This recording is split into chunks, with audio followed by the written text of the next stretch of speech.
Good morning students. कक्षा 6 हिंदी बसंत भाग 1 का दूसरा पाठ बचपन। यानी बचपन का अर्थ है जब हम छोटे बच्चे होते हैं वो समय क्या कहलाता है? बचपन कहलाता है।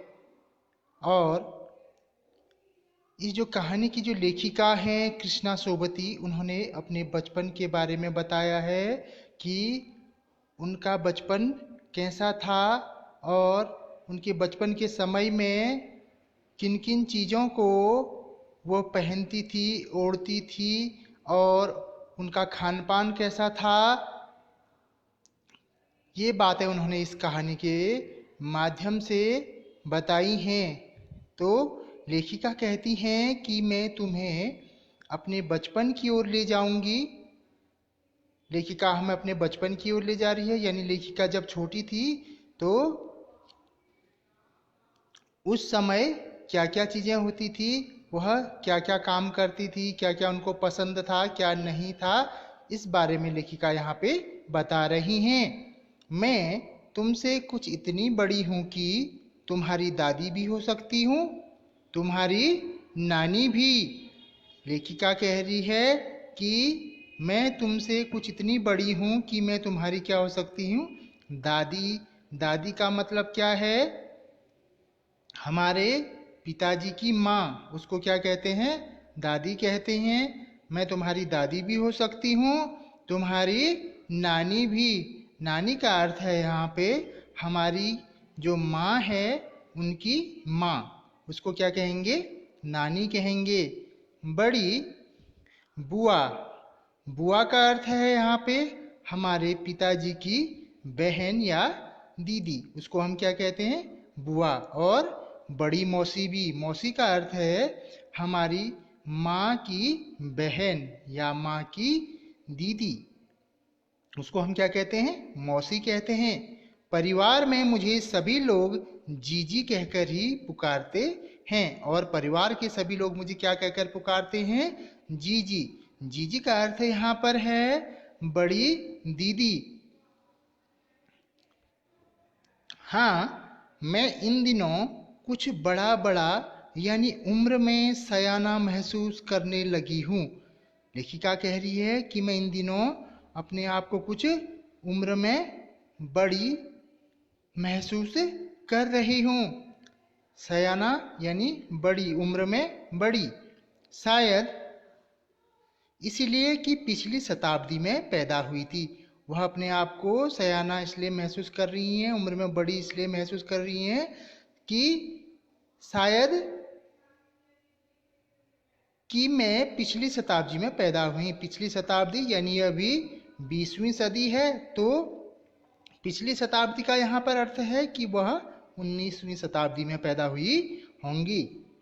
मेरे पहनने ओढ़ने में काफी बदलाव आए हैं। तो लेखिका कह रही है कि मेरे पहनने, पहनने मतलब जो पहनावे की चीजें होती हैं, पहनावे के कपड़े होते हैं। ओढ़ने में, ओढ़ने वाली चीजें में काफी बदलाव हुआ है, काफी परिवर्तन हुआ है। पहले मैं रंग बिरंगे कपड़े पहनती रही हूँ। लेखिका कह रही है कि पहले मैं रंग बिरंगे कपड़े पहनती रही हूँ। नीला, जामुनी, जामुन के जो जामुन एक फल है उसका रंग, ग्रे, स्लेटी रंग। स्लेटी रंग आप जानते ही हैं, जिसे हम सीमेंट का रंग भी कह सकते हैं। जैसे सीमेंट होता है ऐसा रंग स्लेटी रंग कहलाया जाता है। काला और चॉकलेटी। तो लेखिका उस समय क्या क्या कपड़े, कैसे रंग के कपड़े पहनती थी? नीला, जामुनी, ग्रे, काला और चॉकलेटी। ग्रे का अर्थ हमने आपको यहाँ पे बताया, स्लेटी रंग। उसके बाद अब मन में कुछ ऐसा करता है कि सफेद पहनो, गहरे नहीं हल्के रंग। अब लेखिका का मन ऐसा करता है कि केवल सफेद कपड़े पहनो, हल्के सफेद। मैंने पिछले दशकों में तरह तरह की पोशाकें पहनी हैं। लेखिका कह रही है मैंने पिछले दशकों में, यानी दशक का अर्थ है 10 साल का समय। तो लेखिका कह रही है कि मैंने पिछले दशकों में क्या किया है? तरह तरह की पोशाकें पहनी हैं। पोशाक, कपड़े, पहले फ्रॉक, फ्रॉक आप जानते ही हैं, फिर निकरवाकर जिसे आप हाफ पैंट या हाफ पैजामा भी कह सकते हैं, स्कर्ट, लहंगे, गरारे और अब चूड़ीदार और घेरदार कुर्ते। लेखिका बता रही है कि पहले उसने क्या क्या पहने हैं। फ्रॉक पहनी है, निकर वॉकर पहने हैं, स्कर्ट, लहंगे, गरारे और अब चूड़ीदार और घेरदार कुर्ते। बचपन के कुछ फ्रॉक तो मुझे अब तक याद हैं। लेखिका कहती है कि बचपन के कुछ फ्रॉक मुझे आज भी याद हैं। कैसे होते थे वो? हल्की नीली और पीली धारी वाला फ्रॉक। लेखिका कह रही है कि वो कैसे होते थे? हल्की नीली और पीली धारी वाला फ्रॉक। उसमें हल्की नीली और पीली धारियां होती थी, गोल कॉलर होता था और बाजू पर भी गोल कप होता था। जो बाजू होता था वहां पर क्या होता था? एक गोल कफ, एक पट्टी लगी हुई थी और उसमें क्या होते थे? बटन और काज लगे हुए होते थे। एक हल्के गुलाबी रंग का बारीक चुनौटों वाला घेरदार फ्रॉक। वो फ्रॉक कैसा था? हल्के गुलाबी रंग का बारीक चुनौटों वाला घेरदार फ्रॉक, नीचे गुलाबी रंग की फ्रिल और उसमें क्या लगी होती थी? नीचे गुलाबी रंग की फ्रिल। फ्रिल यहाँ पर एक अंग्रेजी का शब्द है और इसको हिंदी में कहते हैं झालरें। और उस फ्रॉक के नीचे क्या लगी होती थी? गुलाबी रंग की झालरें लगी होती थी। उन दिनों फ्रॉक के ऊपर की जेब में रुमाल और बालों में इतराते रंग बिरंगे रिबन का चलन था। यानी फ्रॉक के ऊपर की जेब में रुमाल और बालों में इतराते रंग बिरंगे रिबन का चलन होता था। आज के समय के फ्रॉक में अब ये नहीं होता है। लेमन कलर का बड़े प्लेटों वाला गर्म फ्रॉक। लेमन कलर का अर्थ है यहाँ पर, लेमन का अर्थ होता है नींबू, नींबू के रंग का बड़े प्लेटों वाला गर्म फ्रॉक जिसके नीचे फर टंकी थी। फर एक रोएदार बाल, वह उस फ्रॉक के नीचे टंकी रहती थी। दो ट्यूनिक भी याद हैं। लेखिका कह रही है कि मुझे दो ट्यूनिक भी याद हैं। ट्यूनिक का अर्थ है यहाँ पे जो स्कर्ट के ऊपर पहने जाने वाला एक कपड़ा, एक चॉकलेट रंग का और अंदर की कोटी प्याजी, जिसमें एक का रंग कैसे था? चॉकलेटी रंग का था और उसके अंदर की कोटी, कोटी का अर्थ है एक ढीली बनियान, उसका रंग कैसा था? प्याजी रंग का था। प्याजी का अर्थ प्याज के रंग का। और दूसरा ग्रे, ग्रे मैंने अपने पहले बताया था आपको, ग्रे का अर्थ होता है स्लेटी रंग और उसके साथ सफेद कोटी। और उसके साथ कैसी कोटी थी? सफेद कोटी। एक तो चॉकलेट रंग का था और उसके अंदर प्याज के रंग की कोटी थी और दूसरा स्लेटी रंग और उसके साथ सफेद कोटी वो लेखिका उस समय पहनती थी। अब आगे बढ़ते हैं।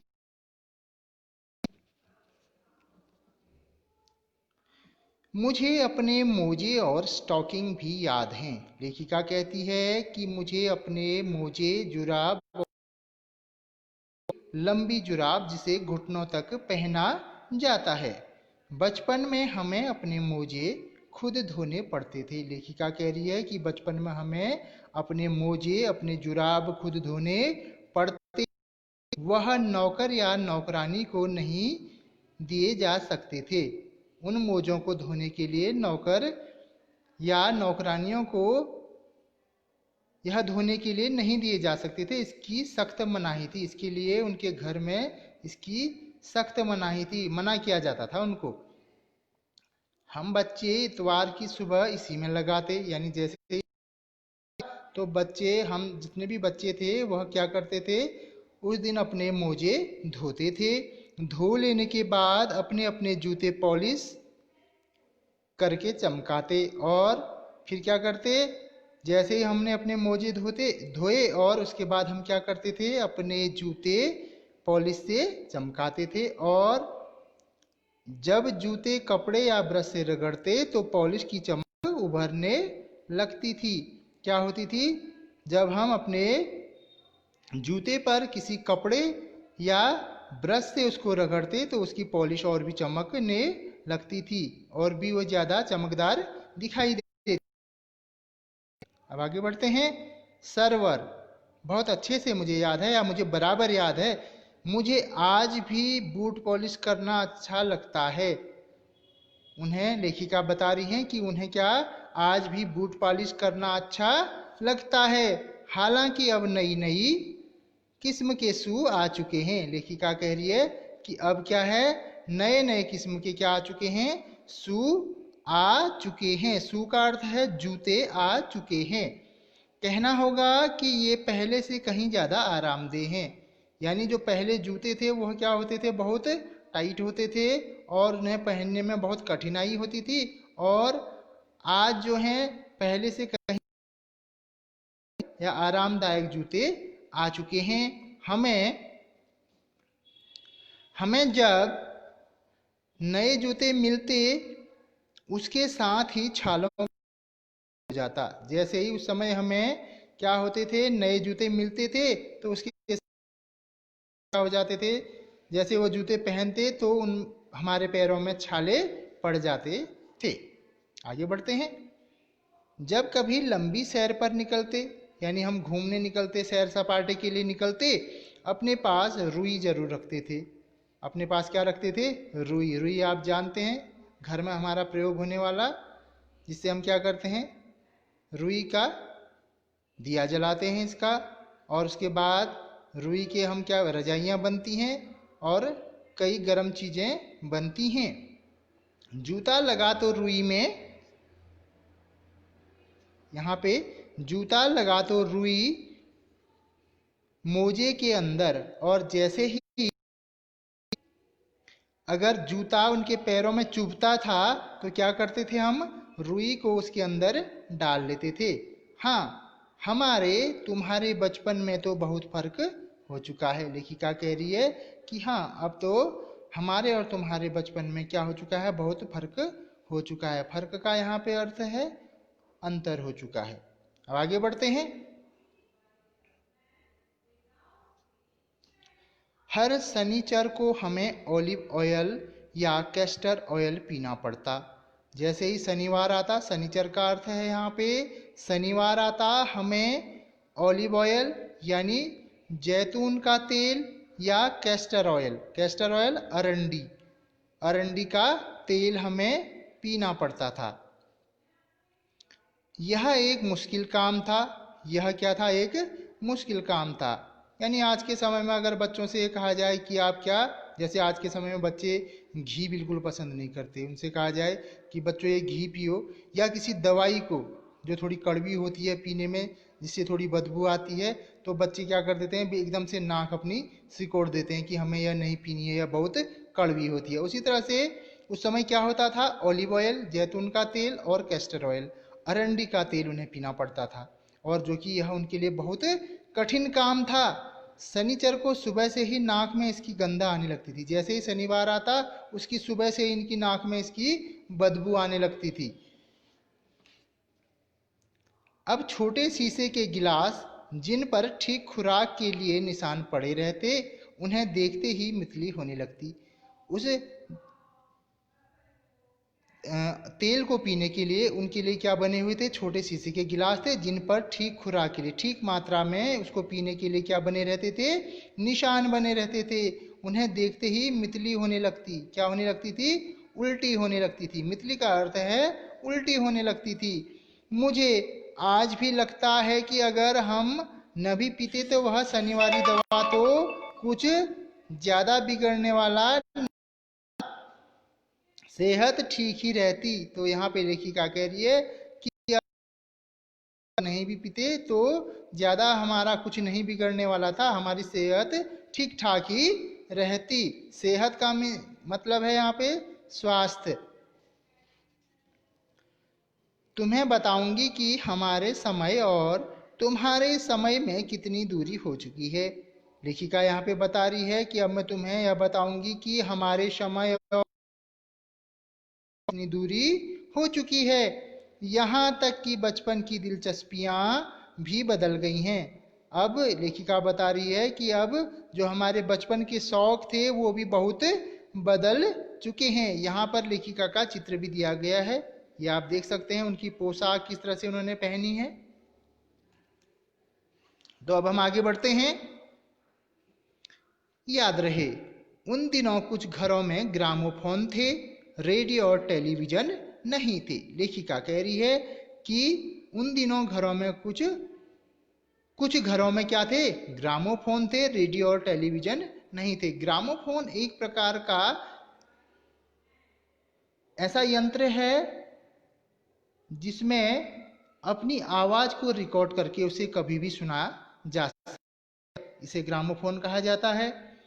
रेडियो नहीं थे और टेलीविजन आप जानते ही हैं, टीवी आपके घर में, वो उस समय नहीं थे। उस समय केवल ग्रामोफोन थे जिसमें अपनी आवाज को रिकॉर्ड करके उसे किसी भी समय सुना जा सकता था। हमारे बचपन की कुल्फी आइसक्रीम हो गई, जैसे आज के समय में आइसक्रीम थी, उस समय क्या होती थी, कुल्फी होती थी। कचौड़ी, समोसा पेटीज में बदल गई। उस समय क्या बनती थी, कचौड़ी बनती थी, और वह कचौड़ी आज समोसा और पेटीज में बदल गई है। सहतूत और फालसे, सहतूत आप जानते ही हैं, ये भी एक फल है और फालसा भी एक फल है। खसखस, सहतूत और फालसे के उस समय शरबत होते थे। और खसखस, खसखस एक प्रकार का बीज है जिसे हम अफीम का बीज भी कहते हैं, और इसका उपयोग दवा के तौर पर भी किया जाता है। और आज के समय में इसकी ग्रेवी को गाढ़ा करने के लिए भोजन किया जाता है। उस समय इसका शरबत मिलता था, किसका, सहतूत का, फालसा और खसखस का शरबत। और आज ये किस में बदल गई है, कोक और पेप्सी में बदल गई है। कोक आप जानते हैं जिसे आप कोका कोला बोलते हैं, पेप्सी आपको पता ही है, आज के समय के जो ठंडे पेय पदार्थ हैं जिसको आप कोल्ड ड्रिंक भी कहते हैं।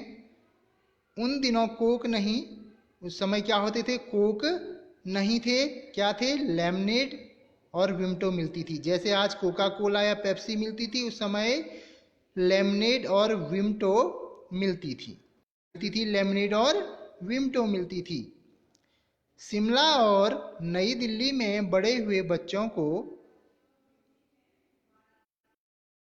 और डेविको रेस्तरां की चॉकलेट और पेस्ट्री मजा देने वाली होती।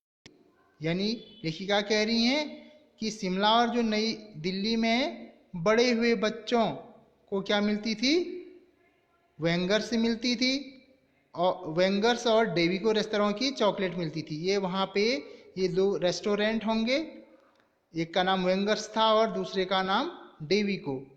वहाँ की क्या चॉकलेट और पेस्ट्री मजा देने वाली होती। उस समय क्या मिलती थी उन रेस्टोरेंट में चॉकलेट और पेस्ट्री बहुत मजा देने वाली होती थी।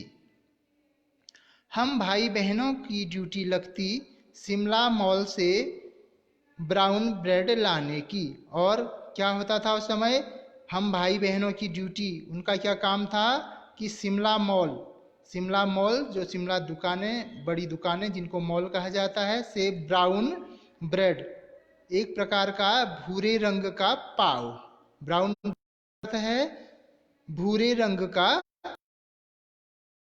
लेखिका का काम क्या होता था, शिमला मॉल से ब्राउन ब्रेड लाने की। हमारा घर मॉल से ज़्यादा दूर नहीं था। लेखिका बता रही है कि हमारा जो घर था वो मॉल से ज़्यादा दूर नहीं था। एक छोटी सी चढ़ाई और गिरजा मैदान पहुंच जाते। क्या था, एक छोटी सी चढ़ाई पड़ती थी जिससे वो कहाँ पहुंच जाते थे, गिरजा मैदान में पहुंच जाते थे। गिरजा एक मैदान का नाम है गिरजा, वहाँ वो पहुंच जाते।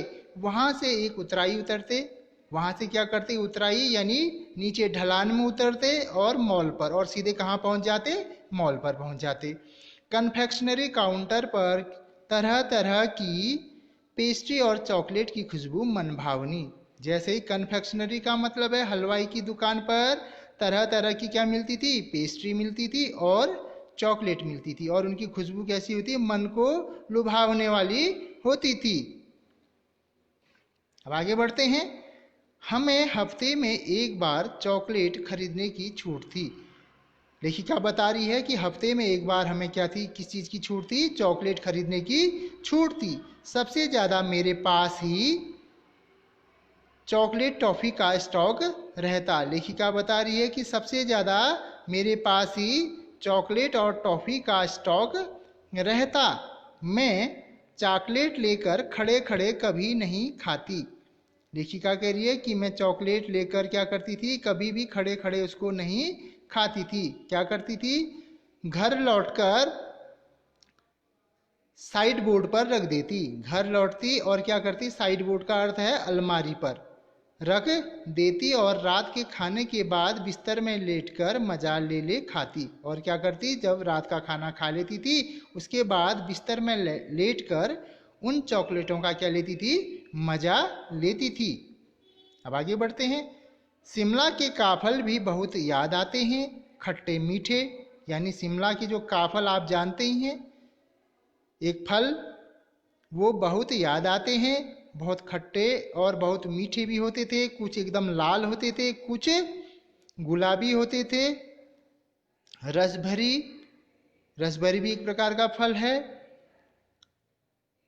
और कसमल, कसमल भी एक प्रकार का फल है।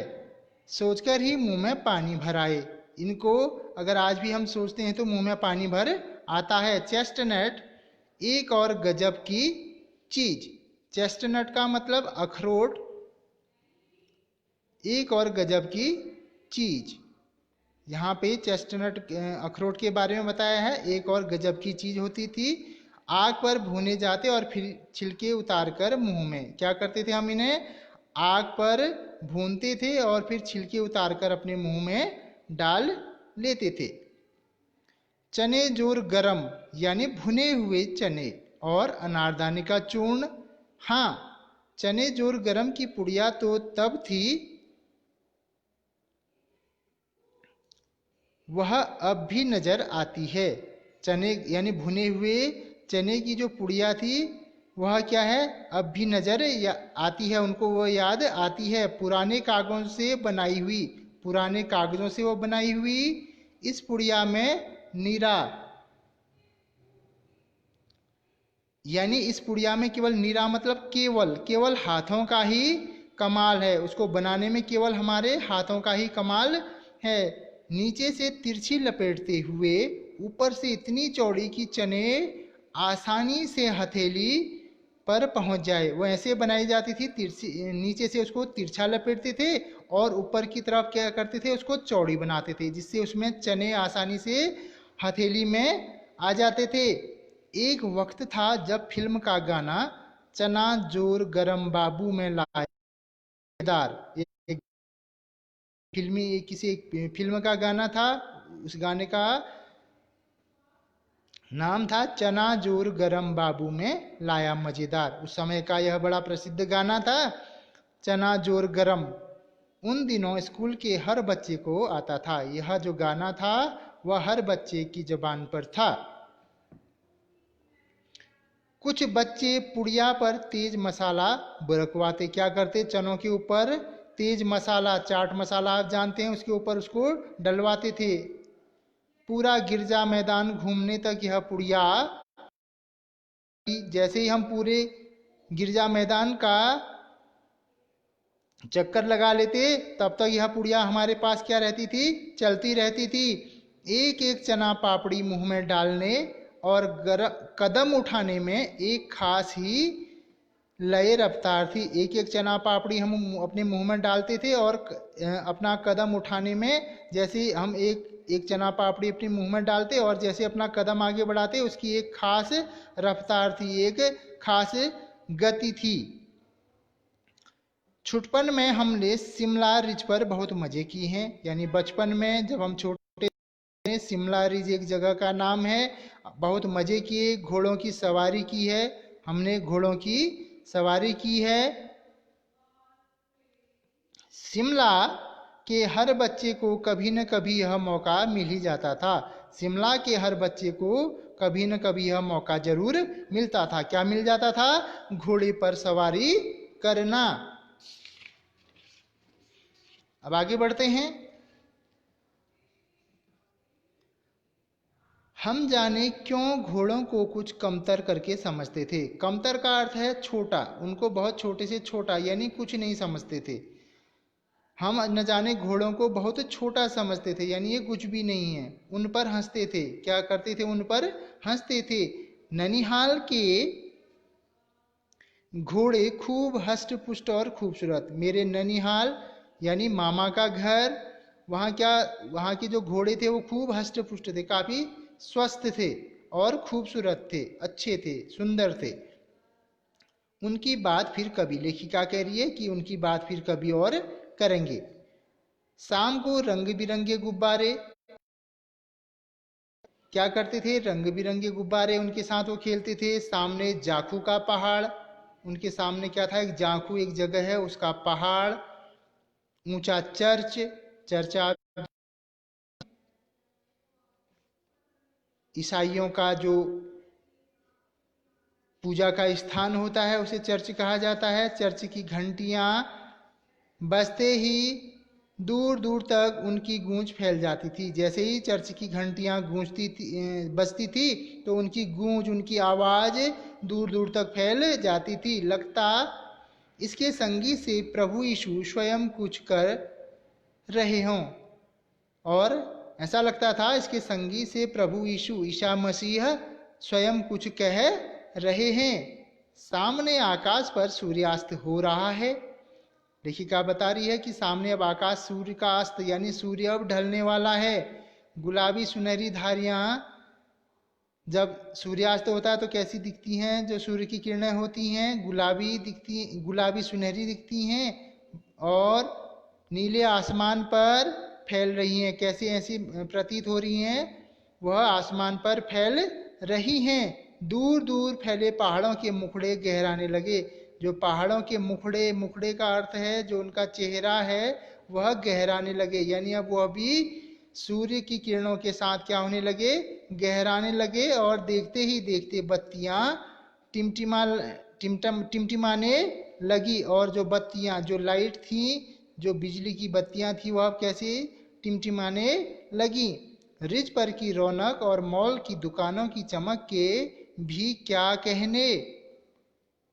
स्कैंडल पॉइंट की भीड़ से उभरता कोलाहल यानी रिज, जो शिमला रिज है जगह का नाम है, उसकी रौनक जो थी और मॉल की दुकानें, उनकी जो चमक थी, उनकी क्या कहने। यानी जो शाम का वो दृश्य दिखाई देता था उसका कोई जवाब नहीं। स्कैंडल पॉइंट एक जगह थी कि भीड़, वहां पर जो भीड़ थी उससे उभर कोलाहल, जो शोरगुल होता था, उसके क्या कहने, उसका कोई जवाब नहीं था। सर्वर यानी अच्छे से स्कैंडल पॉइंट के ठीक सामने उन दिनों एक दुकान हुआ करती थी।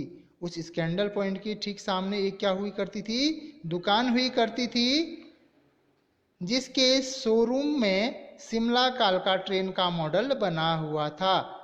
जिसके क्या था? शोरूम में क्या था? शिमला कालका ट्रेन, जो शिमला से कालका के लिए जो ट्रेन रेलगाड़ी बनती है उसका एक मॉडल बना हुआ था, एक नमूना बना हुआ था।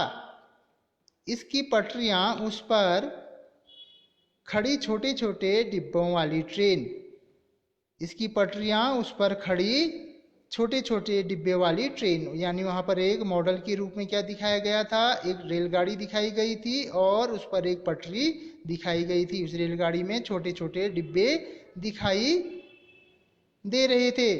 एक और लाल टीन का छत वाला स्टेशन, और उसमें लाल टीन का एक छत, जिसमें लाल टीन की एक छत बनी हुई थी। स्टेशन, जो रेलगाड़ी का स्टेशन होता है, और सामने सिग्नल देता खंबा, और उसमें एक सिग्नल देता हुआ खंबा वहां पर दिखाई दे रहा था।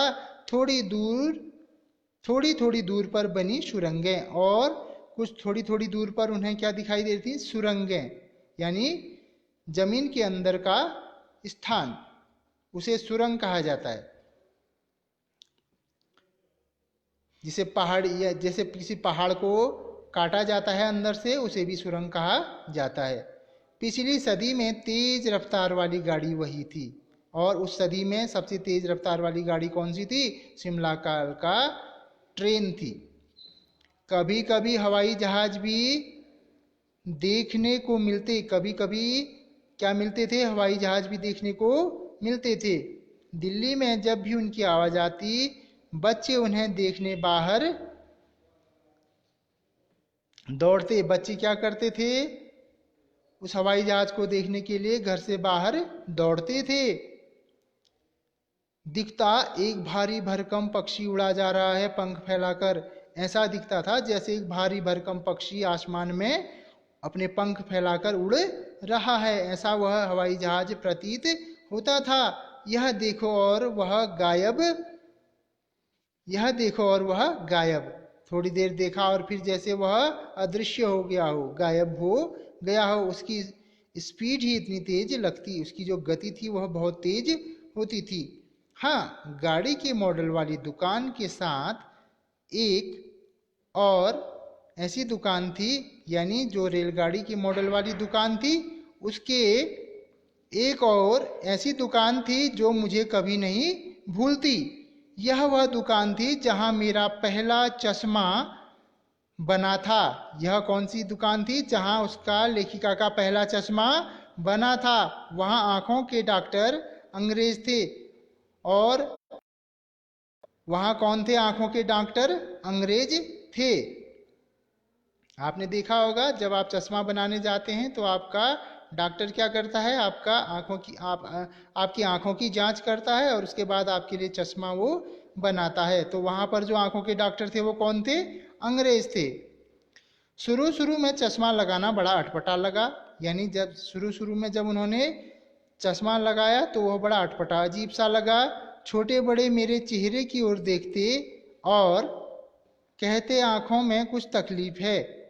क्या करते थे? छोटे बड़े मेरे चेहरे की ओर देखते और कहते कि आंखों में कुछ तकलीफ है। इस उम्र में ऐनक, इस उम्र में चश्मा। दूध पिया करो। लोग क्या कहते थे कि दूध पिया करो, इस उम्र में ऐनक, इसी उम्र में तुमने आंखों में चश्मा लगा लिया है, तुम्हारी आंखों में कुछ तकलीफ है। मैं डॉक्टर साहिब का कहा दोहरा देती। क्या कह देती? कुछ देर पहनोगी तो ऐनक उतर जाएगी। यानी यहाँ पे कह रहे हैं डॉक्टर साहब कि कुछ देर पहनोगी और उसके बाद क्या होगा? यह ऐनक या चश्मा उतर जाएगा। वैसे डॉक्टर साहिब ने पूरा आश्वासन दिया था। डॉक्टर साहब ने क्या दिया था? पूरा आश्वासन दिया था। क्या दिया था? लेकिन चश्मा तो अब तक नहीं उतरा, नंबर बस कम ही होता रहा। आश्वासन, डॉक्टर साहब ने यह आश्वासन दिया था कि जल्दी ही तुम्हारी यह ऐनक उतर जाएगी, तुम्हारी आंखें ठीक हो जाएंगी। लेकिन चश्मा तो अभी तक नहीं उतरा। वह उनकी आंखों से वह चश्मा अभी नहीं उतरा, क्योंकि उनकी आंखें बहुत कमजोर होंगी। नंबर बस कम होता गया और उनके चश्मे का नंबर क्या होता गया? कम होता गया। मैं अपने आप इसकी जिम्मेवार हूं। लेखिका कह रही है कि इसकी जिम्मेदार मैं स्वयं हूं। जब आप दिन की रोशनी को छोड़कर रात में टेबल लैंप के सामने काम करेंगी तो इसके अलावा और क्या होगा? लेखिका कह रही है जब दिन की रोशनी को मैं छोड़ देती थी और रात में टेबल लैंप के पास क्या करती थी? काम करती थी, इसी कारण मेरी आंखें बहुत कमजोर हुई। हाँ, जब पहली बार मैंने चश्मा लगाया तो मेरे एक चचेरे भाई ने मुझे छेड़ा। जब मैंने क्या किया? पहली बार चश्मा लगाया तो मेरा एक चचेरा भाई, चचेरा भाई यहाँ पे आपका चाचा का लड़का भी हो सकता है, मामा का लड़का भी हो सकता है, या आपके बुआ का लड़का भी हो सकता है। तो उसने मुझे छेड़ा, उसने उसे चिढ़ाया, देखो देखो देखो कैसी लग रही है। तो वहां पे वो क्या कह रही है? क्या कह रहा है? देखो देखो यह कैसी लग रही है। यहाँ पे दिखा रखा है लेखिका का चश्मा पहने हुए। आंख पर चश्मा लगाया ताकि सूझे दूर की, यह नहीं लड़की को मालूम सूरत बनी लंगूर की। इसने जो आंख पर चश्मा लगाया है ताकि सूझे दूर की, सूझना मतलब दिखाई देना, दूर दिखाई देना, स्पष्ट दिखाई देना, ताकि इसे दूर दूर तक दिखाई दे, स्पष्ट दिखाई दे। यह नहीं लड़की को मालूम सूरत बनी लंगूर की, इस लड़की को यह मालूम नहीं है कि इसकी सूरत, इसकी शक्ल कैसी बनी है, लंगूर की जैसी बनी है। लंगूर एक जानवर। मैं खीजी की मुझ पर यह क्यों दोहराया जा रहा है। खींचना यहाँ पर क्रुद्ध होना, नाराज होना। मैं नाराज हुई कि आखिर यह मुझ पर क्यों दोहराया जा रहा, पर शेर बुरा न लगा। जो उसने वह पंक्तियां कही नहीं लगी। जब वह चाय पीकर चले गए तो मैं अपने कमरे में जाकर आईने के सामने खड़ी हो गई।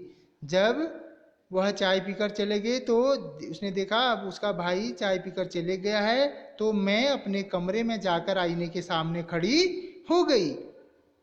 कई बार अपने आप को देखा, ऐनक उतारी, अपना चश्मा उतारा और फिर पहनी, फिर उतारी, देखती रही अपने क्या किया उसने, आईने के पास गई और क्या किया, बार बार अपने आप को देखा, कभी चश्मा उतारी, फिर पहनी, फिर उतारी, फिर पहनी और अपने आप को देखती रही। तो सूरत बनी लंगूर की, वहां पे जो उसके भाई ने उसको चिढ़ाया था, सूरत बनी लंगूर की, नहीं नहीं नहीं, हाँ हाँ हाँ, अपने मन ही में सूरत लंगूर जैसी दिख रही है या नहीं, और कभी कह रही है कि अपने मन ही में मैंने अपने छोटे भाई का टोपा उठाकर सिर पर रखा। क्या किया, अपने छोटे भाई का टोपा यानी टोपी उठाकर अपने सिर पर रखी। कुछ अजीब लगा और उसे पहनकर कुछ अजीब सा लगा, अच्छा भी और मजाकिया भी। अच्छा भी लगा। तब की बात थी, अब तो चेहरे के साथ घुल मिल गया है चश्मा। वह उस समय की बात थी, लेकिन अब क्या हो गया है, यह चश्मा मेरे चेहरे के साथ घुल मिल गया है। जब कभी उतरा हुआ होता है तो चेहरा खाली खाली लगने लगता है। अब जब यह चश्मा कभी कभार उतर जाता है तो ऐसा लगता है जैसे मेरा पूरा चेहरा पूरा खाली खाली सा लगता है।